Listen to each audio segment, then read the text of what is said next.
प्रिय विद्यार्थियों, आज आपको मैं ईडीबीसी कोर्स के तहत राजस्थान में उद्यमिता के धीमे विकास के क्या प्रमुख कारण हो सकते हैं उनके बारे में जानकारी दूंगा। विद्यार्थियों, हमारा जो राजस्थान प्रदेश है इसका जो उद्यमिता के विकास की दृष्टि से एक पिछड़ा राज्य हम पहले से रहा है और ये इसके प्रमुख कारणों में पहला भाग आता है या पहला पॉइंट आता है वो रेगिस्तानी भूभाग है। राजस्थान में करीब जितने हमारे ज़िले हैं उसका टू थर्ड इलाका या टू थर्ड ज़िले रेगिस्तानी भूभाग को कवर करते हैं। इसकी वजह से यहाँ के जो उद्यमी हैं या जो उद्यमी सोच रखने वाले हैं उस उद्यम को किसी भी उद्यम को शुरू करने में वो हिचकिचाते रहे हैं कि कहीं हमारे यहाँ पर कोई उत्पाद तैयार करें हम हमारे उद्यम संस्थान में तो बिके या नहीं बिके। दूसरी बात है आधारभूत संसाधनों की कमी। विद्यार्थियों, राजस्थान में आज भी औद्योगिक विकास का आधारभूत ढांचा वो काफ़ी कमज़ोर है। यहाँ विद्युत, सड़कें, रेल लाइनें, औद्योगिक बस्तियों, जल और वित्तीय संस्थान हैं उनका भी पर्याप्त विकास नहीं हो पाया है। इस कारण राज्य में उद्यमियों की संख्या नहीं बढ़ सकी है। तीसरा प्रमुख बिंदु है वो शिक्षण की सीमित सुविधाएं। राज्य में तकनीकी एवं औद्योगिक प्रशिक्षण प्रदान करने वाले संस्थानों की संख्या अन्य राज्यों की तुलना में राजस्थान में कम है और इस तकनीकी एवं प्रबंधकीय ज्ञान के अभाव के कारण भी उद्यमियों के विकास को प्रोत्साहन नहीं मिला है। एक कारण गरीबी है। राजस्थान में रोजगार, आय व बचत के साधन एवं अवसर बहुत सीमित रहे हैं। भारत में निर्धनता का औसत अनुपात 52% है, जबकि राजस्थान में यह 66% है। गरीबी के कारण यहाँ बचत, निर्माण एवं विनियोग बहुत पिछड़ा रहा है। एक निम्न पूंजी निर्माण भी कारण रहा है। निर्धनता एवं निम्न बचतों के कारण राज्य में लोगों की पूंजी निर्माण की क्षमता बहुत सीमित रहे हैं, अतः विनियोग की गति अत्यंत निम्न रही है। उद्यमियों की प्रवासी प्रवृत्ति।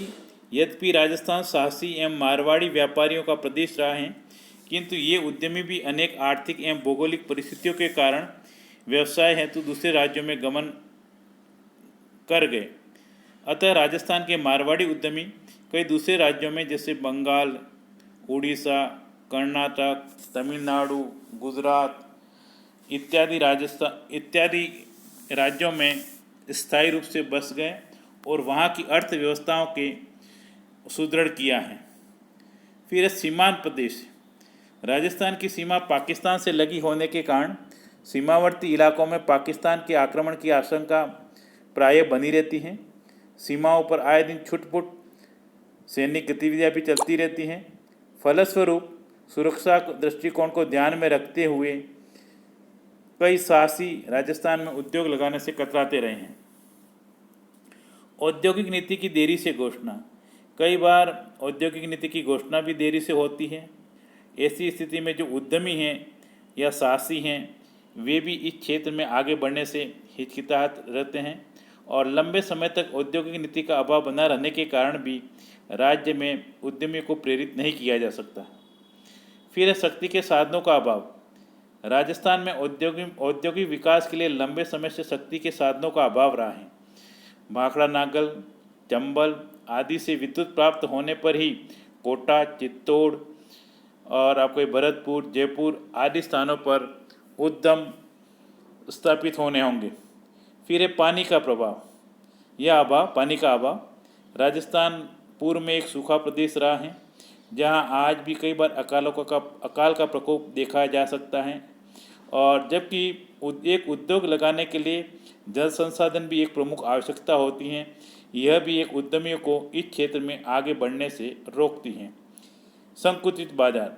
राजस्थान में गरीबी तथा निम्न जीवन स्तर के कारण भी औद्योगिक वस्तुओं की मांग कम रही है और उपभोग की मात्रा भी सीमित होने के कारण उद्योगों की स्थापना तेजी से नहीं हो सकी।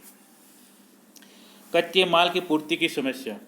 राजस्थान में अधिकांश भाग मरुस्थली होने के कारण तथा सिंचाई के साधनों का अभाव होने के कारण उद्योगों के लिए कच्चे माल की समस्या भी बनी रहती है और ये भी एक उद्यमियों के लिए निराशाजनक स्थिति रही है। इसके अतिरिक्त अन्य कारणों में आते हैं, जैसे राजस्थान के कुछ क्षेत्र हैं जहाँ पर ये जैव विविधता को बनाए रखने के लिए हमारी बर्ड सेंचुरी हैं या टाइगर प्रोजेक्ट हैं, उसमें भी जहाँ पर ये स्थित हैं वहाँ पर भी उद्योग धंधे नहीं लगाए जा सकते हैं। अब ये तो प्रमुख उद्यमिता के धीमे विकास के कारण हुए। अब हम ये जो उद्यमिता के धीमे विकास कारण हैं उसको हम बड़ा कैसे कहते हैं या इसको विकास हेतु क्या सुझाव दे सकते हैं, तो उसमें हम प्रमुख रूप से ये कह सकते हैं कि पहला है कि राज्य में तकनीकी शिक्षण संस्थाओं का विस्तार किया जाना, अधिक से अधिक तकनीकी शिक्षण संस्थान खोले जाने चाहिए। और अब की सरकारें लगातार नए नए शिक्षण संस्थान, तकनीकी शिक्षण संस्थान खोल रहे हैं, जिसमें हमारा ITI आता है, पॉलिटेक्निक आता है, इंजीनियरिंग आता है। तो ये भी जो इस क्षेत्र में जाना चाहता है तकनीकी क्षेत्र की विशेष जानकारी दे रहे हैं। इसके अतिरिक्त लघु एवं कुटीर उद्योग चलाने वाले ग्रामीण शिल्पकार हैं, उनकी जो समस्याएं हैं उनको भी ध्यान हमको दिया जाना चाहिए। फिर ये पूंजी बाजार को विकसित करने के लिए राज्य में स्टॉक एक्सचेंज की गतिविधियों को बढ़ावा दिया जाना चाहिए। राज्य में नवीन औद्योगिक पार्क स्थापित किए जाने चाहिए। विद्युत उत्पादन एवं वितरण के लिए निजी क्षेत्र के औद्योगिक समूह को आमंत्रित किया जाना चाहिए। जल संसाधन, खनिज पदार्थ, कच्चा माल आदि का संरक्षण एवं उचित वितरण किया जाना चाहिए।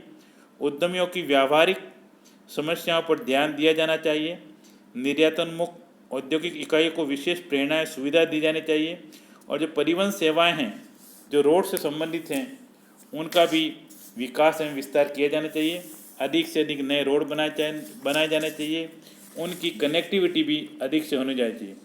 जो संस्थाएं हैं उनके द्वारा अधिक से अधिक ऋण मेलों का आयोजन किया जाए ताकि साहसियों को इसके बारे में जानकारी मिले और वे वहाँ से ऋण प्राप्त कर सकें।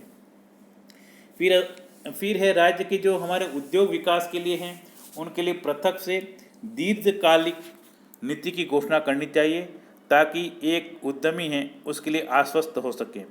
फिर है राज्य में आवश्यकताओं के अनुरूप वस्तुओं का उत्पादन किया जाइए और उसके लिए उद्यमियों को प्रोत्साहित भी किया जाना चाहिए। राज्य में तकनीकी परामर्श संगठनों और वित्तीय संस्थानों के विकास पर विशेष ध्यान दिया जाना चाहिए। सरकारी ढांचे तथा प्रशासनिक तंत्र को सरल बनाया जाना चाहिए ताकि उद्यमियों को बिना अधिक औपचारिकताओं के उद्योग लगाने में सुविधा हो सके। छोटे उद्यमियों के लिए व्यापक सहायता कार्यक्रम लागू किए जाने चाहिए और सरकार को राज्य में पूंजी निवेश का वातावरण निर्मित करने के लिए प्रभावी प्रयत्न करने चाहिए।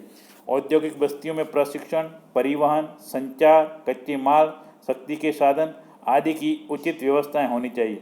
राज्य की औद्योगिक समस्याओं का है उचित आकलन करने हेतु सर्वेक्षण करवाने चाहिए और एकल खिड़की की योजना की जानी चाहिए जहां पर उद्यमियों को सभी प्रकार की सुविधाएं एक स्थान पर समय पर मिल सके। धन्यवाद।